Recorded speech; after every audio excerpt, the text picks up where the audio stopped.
Hello foodies, ఇవాళ మన special recipe rasmalai ఎలా ప్రిపేర్ చేయాలో చూపించబోతున్నాను ఫ్రెండ్స్. చాలామందికి రసమలై చేసేటప్పుడు లోపల పన్నీర్ బాల్ అనేది విరిగిపోవటమో లేక గట్టిగా వచ్చేయడమో అలాంటివి జరుగుతూ ఉంటాయి కదా.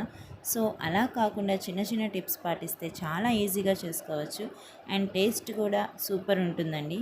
బయట మనం స్వీట్ షాప్లో తిన్నట్టుగానే వస్తుందన్నమాట. సో వీడియోని స్కిప్ చేయకుండా కంప్లీట్గా చూసేయండి ఫ్రెండ్స్. నేను చెప్పే టిప్స్ అన్ని ఫాలో అయితే ఇంట్లోనే పర్ఫెక్ట్గా స్వీట్ షాప్లో స్టైల్లో రసమలైని ఈజీగా తయారు చేసేస్తారు. సో ఇంకా లేట్ చేయకుండా వీడియోలోకి వెళ్ళిపోదాం. ముందుగా ఒక బౌల్ని తీసుకోవాలి ఫ్రెండ్స్. అందులో ఒక 1 లీటర్ దాకా మిల్క్ని పోసుకొని బాగా మరిగించుకోవాలి.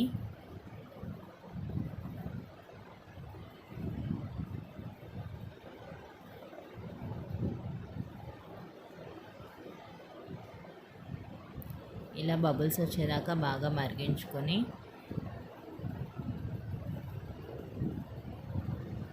అందులో ఒక నిమ్మరసంని యాడ్ చేసుకోవాలి ఫ్రెండ్స్. అప్పుడు పాలు అనేవి విరిగిపోతాయి. నేనైతే నిమ్మరసాన్ని యూస్ చేస్తానండి, వెనిగర్ కూడా యూస్ చేస్తారండి. ఈ విధంగా పాలకు పాలు నీరుకు నీరు వేరవ్వాలండి. ఆ తర్వాత ఒక వైట్ కాటన్ క్లాత్ని తీసుకొని ఈ పన్నీర్ని అంతా దాంట్లో పోసేసుకోవాలండి. పోసుకున్నాక గట్టిగా పిండేవాలండి. మొత్తం వాటర్ అంతా రావాలి.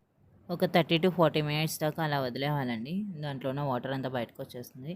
తర్వాత ఆ పన్నీర్ ముద్దను తీసుకొని బాగా మణికట్టుతోటి స్మాష్ చేసేవాళ్ళండి.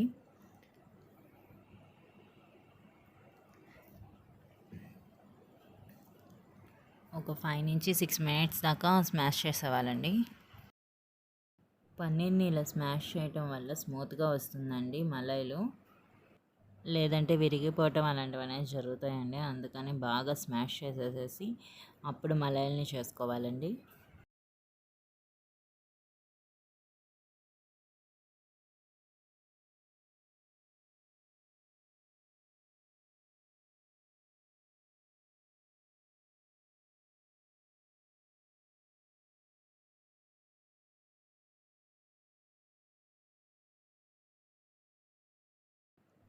ఈ విధంగా మలైల్ని ప్రిపేర్ చేసుకోవాలండి.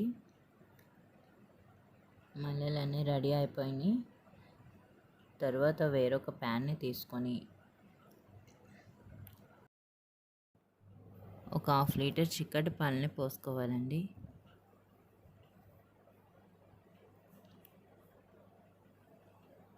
కొంచెం మరిగాక 4 టేబుల్ స్పూన్ షుగర్ని యాడ్ చేసుకోవాలండి.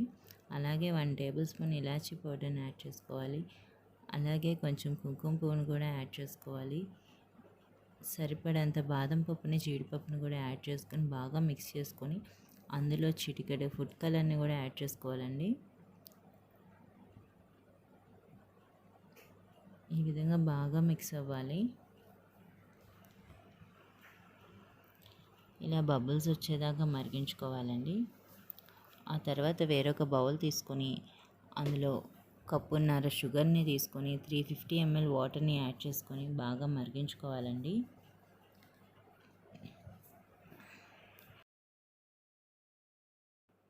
షుగర్ అంతా మిక్స్ అయ్యి బబుల్స్ వచ్చేదాకా బాగా పాకంని ఉడికించుకోవాలండి. తర్వాత ముందుగా రెడీ చేసి పెట్టుకున్న మలైల్ని ఆ పాకంలో వేసుకొని 7 to 8 మినిట్స్ దాకా ఉడికించుకొని ఆ తర్వాత మలైల్ని ఇలా ప్రెస్ చేసి పాలలో మిక్స్ చేయాలండి. ప్రెస్ చేయకపోతే పాలు అనేది మలైలు పీల్చుకోవు. ఖచ్చితంగా గట్టిగా ప్రెస్ చేసుకొని పాలలో మిక్స్ చేసుకోవాలండి. తర్వాత ఇక ఒక 2 మినిట్స్ దాకా ఇలాగ మరిగించుకోవాలి. స్టవ్ ఆఫ్ చేసి 1 అవర్ పక్కన పెట్టేయండి. ఇలా 1 అవర్ పక్కన పెట్టడం వల్ల పాలని మలైలు బాగా పీల్చుకుంటాయి. తర్వాత సర్వ్ చేసుకోండి. అంతే, టేస్టీ టేస్టీ రసమలై రెడీ. ఈ వీడియో కనుక మీకు నచ్చినట్లయితే లైక్ చేయండి, షేర్ చేయండి, కామెంట్ చేయండి, సబ్స్క్రైబ్ చేయండి.